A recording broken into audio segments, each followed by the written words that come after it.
The Avs are on the brink, the favorite to hoist Lord Stanley. What, just last week, maybe a few days ago? Good morning to our NHL panel. DraftKings contributor Geoff Ulrich, along with the Rotowire duo of Paul Bruno and AJ Scholz.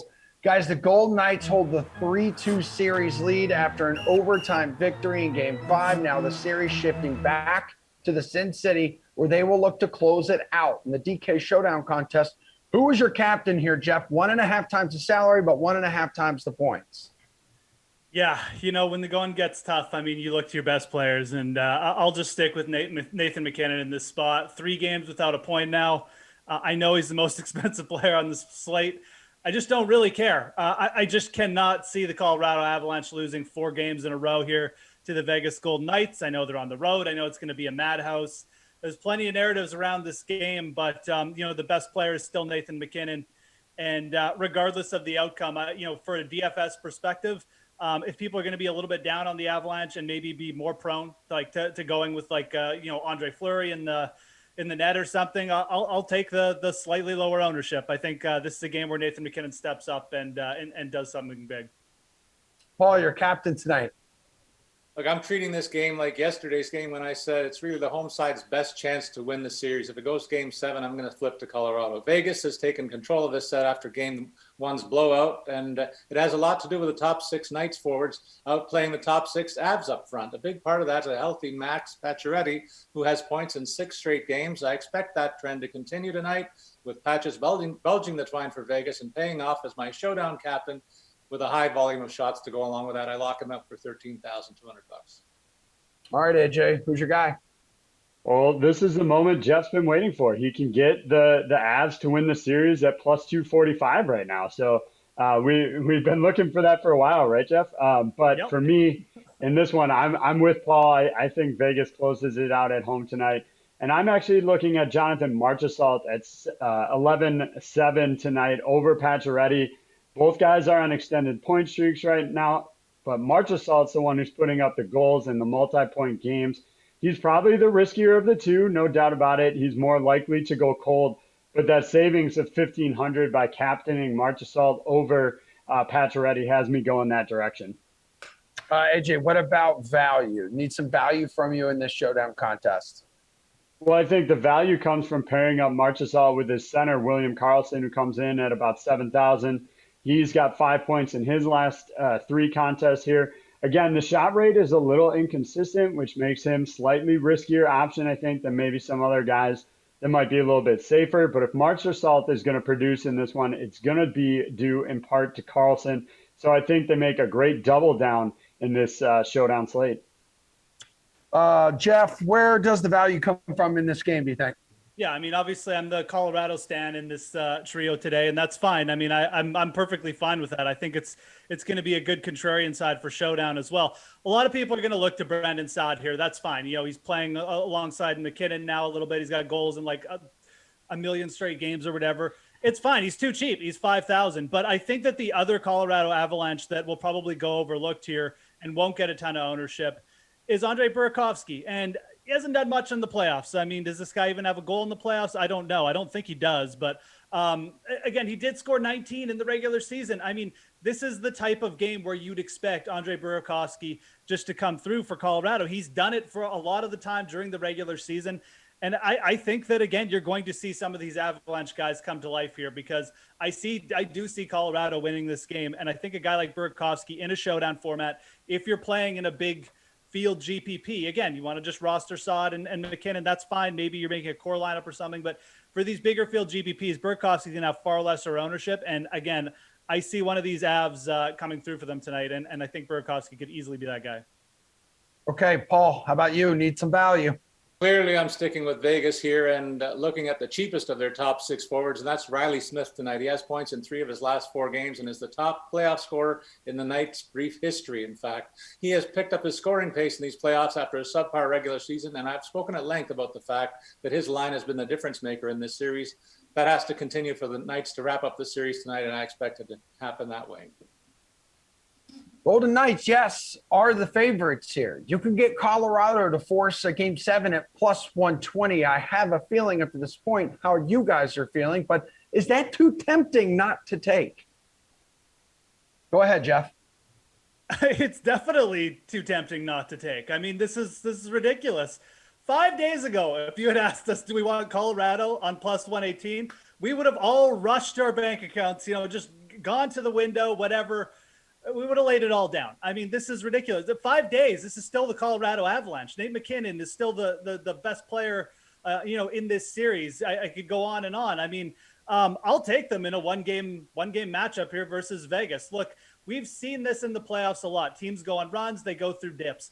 I think the Colorado Avalanche are still the better team here overall. And again, seeing them lose 4 games in a row to Vegas, I mean, nobody would have even thought that was possible. I think we've shifted too far in the odds here at plus 118. I think at the very least, this one should be a coin flip. So I think you're getting extremely good value on the Avalanche. Are they going to be at home or on the road, in a Vegas madhouse? Yes, but Vegas is the one who's got to win 4 games in a row here. There's got to be at least like a little bit of burnout just in terms of the adrenaline that's running through this team. I think Colorado gets it done tonight, and I actually think they win the series. Paul, how do you feel about the value here? I feel like Jeff's wrong here. Sorry, Geoff, buddy. But it's been 4 games in a row that the Avalanche has been the second best team on the ice. That's not a fluke anymore. And we haven't talked about the reason why. It's the fact that the second line of the Avs has gone missing. They look like a one-line team right now. And that's the fact. And until they show that they have more than one unit, Nate McKinnon can play 30 minutes tonight. It might not make a difference. That's how badly they've been outplayed throughout this stretch. And I see no reason to back them because of that. They looked a second best team. As I said, I believe the momentum is squarely on the Knights, and they've convinced themselves that they are the better team right now, and I believe them. AJ, what do you think? You guys know I'm always looking for value. I hate giving up juice, right? So I thought about it for half a second, but I just can't do it. I don't see the Avs going into the absolute nut house that is going to be T-Mobile Arena and coming out with a win in this one.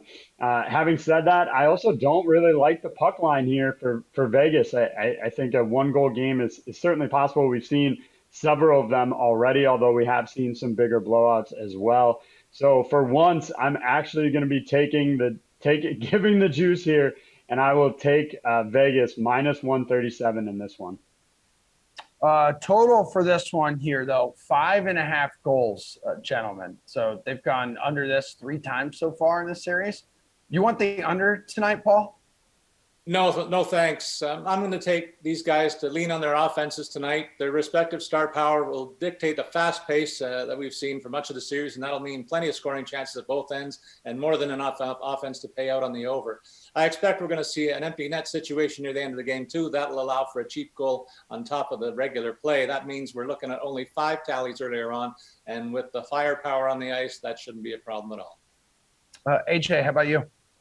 I want to promote the under here just so I'm not agreeing with Paul for the entire show because I hate doing that. But I have to stick with the over.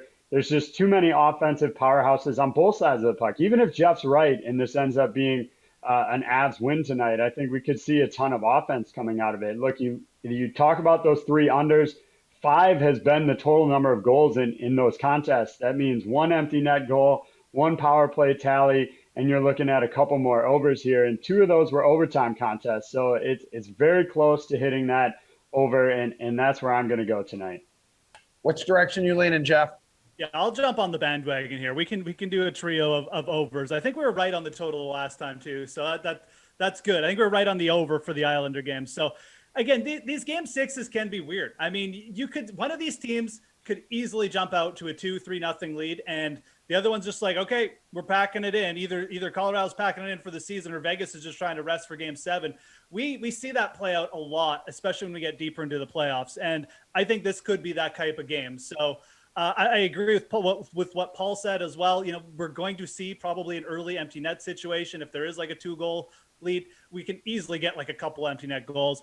And just to AJ's point, a lot of these games have been like 5 goals in like 10 minutes. And then, it looks like it's going to hit the over and it just hasn't. So in a lot of ways, the over bettors so far in the series, I feel like have been a little bit unlucky. I would much rather be on the over side as well. And if you're looking at the DraftKings Sportsbook, you're getting the plus money there at plus 102 right now. So yeah, I would be on the over side. And just for a player prop, if you're just going like me, going crazy Colorado Avalanche, go with Nathan McKinnon, plus 2 points as well. So, if the Colorado wins, I mean, he's going to get multiple points. it's All right, pretty. guys, we will get some quick takes from you here on this one. Islanders taking down the Bruins last night. Now moving on to the semifinals where they're going to face the Tampa Bay Lightning. Now Tampa is favored in the series, but let's take a look at the series spread options for this matchup.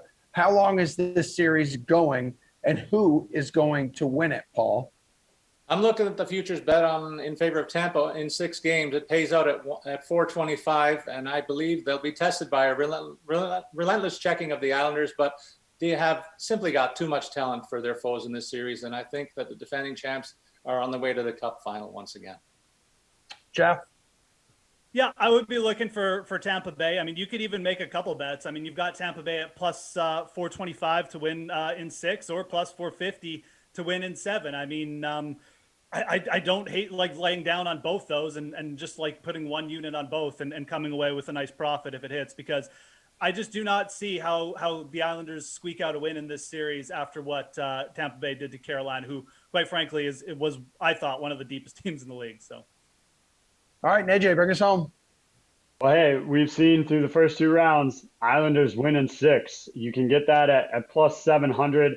Ultimately, I do think the Lightning will probably take this series, but I like that plus 700. The thing I actually like is just straight up the Isles to win the series at plus 180 when you can get that level of value, and they've faced some difficult teams already. So, yes, I think the Lightning will probably win, but I'm willing to take the risk at plus 180.